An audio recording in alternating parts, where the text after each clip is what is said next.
knowledge that's in the brains of these people and getting it disseminated.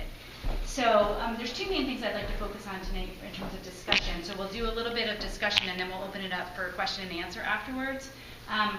The first question I'd like to pose to the panel, and please feel free to chime in as you see fit, is what is contributing to this epidemic of epidemics? Why do we have so many affected children? And the second piece I'd like to look at is what can be done. What are some of the first steps we might take if we're a parent, for instance, who has an affected child? So if you have a diagnosis, then what? So let's start with the first part of that, and the question is, why do we have so many kids that are sick? What is happening to our kids? Who wants to start? I'm sorry. So please, other people. Maria? I'll start. Yeah, so what I've found, just through my own research and from talking to everybody else too, is that there are some things that are underlying all these disorders, whether you're talking about autism or ADHD or allergies or asthma, or mood disorders or autoimmune diseases.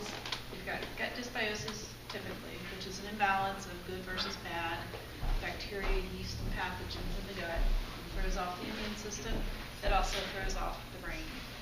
You've got nutritional deficiencies, which are being passed on from mothers to children, as I'm sure Vicki is very aware of with your prenatal approach. You've got toxicities that are also being passed on from mothers to children. And the gut dysbiosis can be passed on as well. It can also be altered depending on what the diet is. And so Beth and Vicki have written a book, which is up front. It's called A Compromised Generation, and talks about the perfect storm of what's going on. So it's the standard American diet. It is toxicity. It can be vaccines. It can be just all these things coming together. And for one child, it could be one thing that's the tipping point, and for another child, it could be something else. So. Right, it's not just one thing. I think we need to really focus on that, because I think the medical community, that's where often they go wrong. Is they say, oh, it's not the vaccine. It's not. It's never one thing.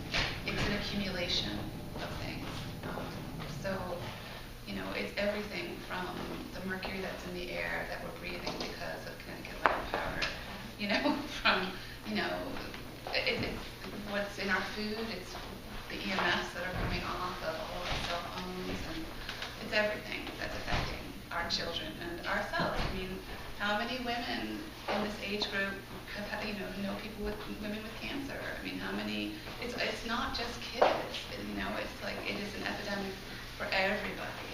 We all manifest in different ways, but it's the same issue.